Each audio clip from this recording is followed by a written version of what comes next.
Ladies and gentlemen, from Los Angeles, California, The Doors! The inside story of The Doors, told by the people who were there and The Doors themselves. Enjoy unprecedented access to the band's amazing history with the most comprehensive collection of Doors photos, artwork, and memorabilia ever assembled. Tour key Doors landmarks and hangouts. Live every important Doors moment in an exclusive timeline.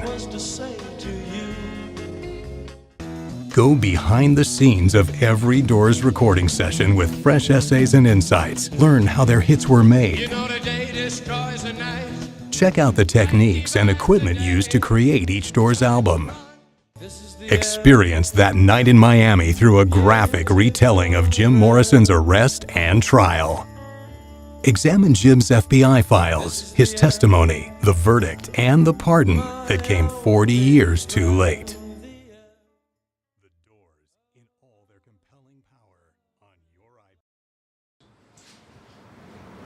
The reason for, I started out doing it because I wanted to see how far I could take it. That was the first reason for doing it. Well, I will be continuing working with Brandwidth on the update, so we'll take it places which it doesn't go yet. But I wanted to build a relationship between the artist and the fan. I wanted the fan to know that there was an easy way for them to find all of this stuff. I mean, you can Google everything, but it's flat. And then you have to go separately for the videos and separately for the music. But you have a chance to integrate it. Whenever you have a chance to combine everything in a way that makes sense and enriches someone's experience, you go do it. So for whatever reason, anybody can think of it in this room, this app will do that, so we'll serve that and more. The Doors are not about the generation of the 60s. The Doors are a group that doesn't age. And there's a very, aside from the fact that Jim died young, which is guaranteed to inspire young people to find out more about him because he sort of died a hero. What you find out is that the interest in the Doors regenerates constantly. The Doors were quiet in 1979 when Francis Coppola released Apocalypse Now, and the beginning of Apocalypse Now starts with the end, and Francis Ford Coppola talks about it on the app. He says how it happened. It was an accident. It's an accident that he recognized had real significance. They then licensed all the Doors songs. Nothing but Doors songs were going to be the soundtrack until the editor said, the music is too strong in relation to the image you have here. The image is right, the music isn't right, and so they just used that and some other light material. When Apocalypse Now came out, they were reborn. Every generation seems to, a large portion of it, get into the Doors. If you look on the Doors Facebook page, about a month ago, they had 12 million Facebook fans.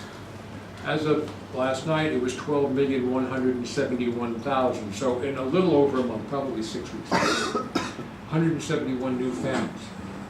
That's very, very tough to do in music. This app was designed and will be supported for a long time with new information, corrections, and things of that type.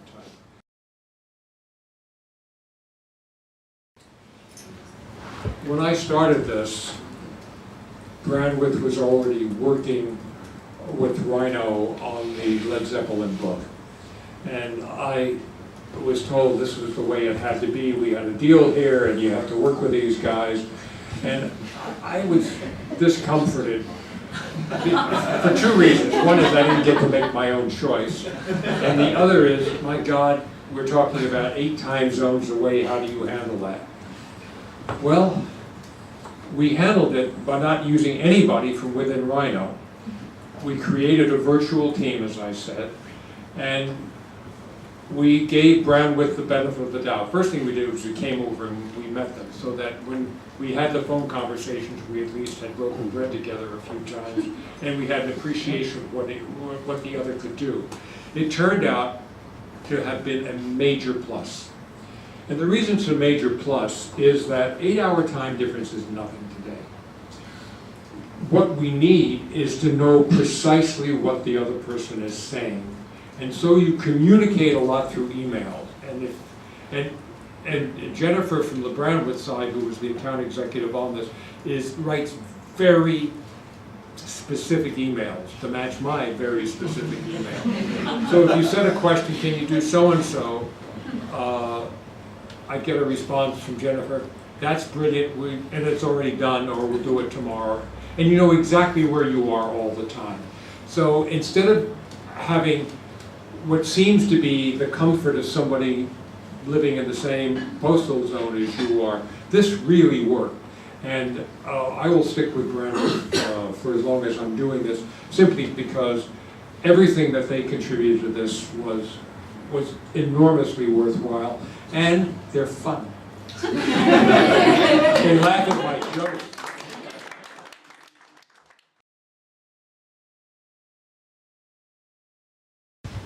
The App Store has a hierarchy of success.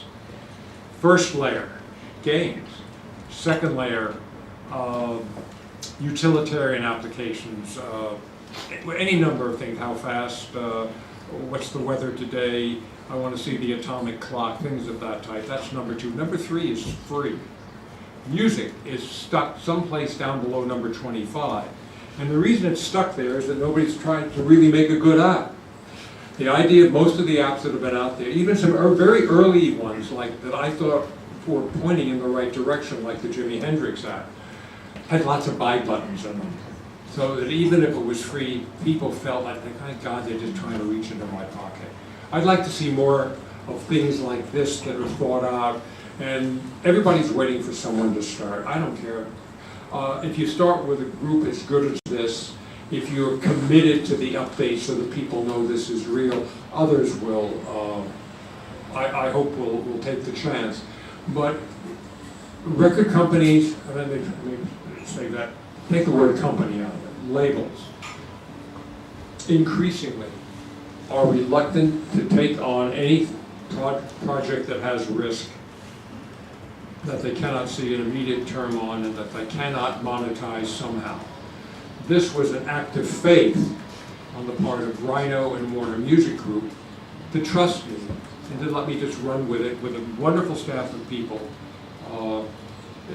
mostly young people. I mean, I don't get any answers from anybody my age. I get answers from people who are out there doing it. And they inspire me, and I draw strength from that. And I just study harder. No, I'd like to see more good music apps. And I hope this encourages. Someone said to me, well, you set the bar pretty high. Nobody wins here. Music wins when you can do something which, when a person listens to that music again and is informed about the surrounding tissue of that music, they have a different relationship. It helps change the nature of the relationship with music. It tends to help change the nature of the relationship with the music company.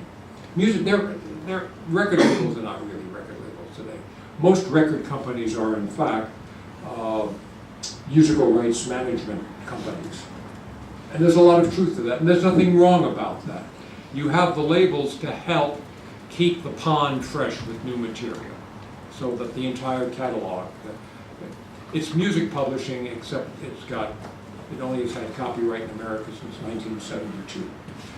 All right, I want to thank you all for joining today. It's been real fun talking to you about it. Your questions were excellent.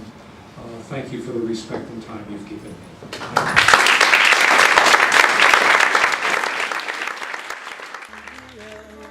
The Doors in all their compelling power on your iPad. Download on the App Store now. I'm the Lizard King. I can do anything.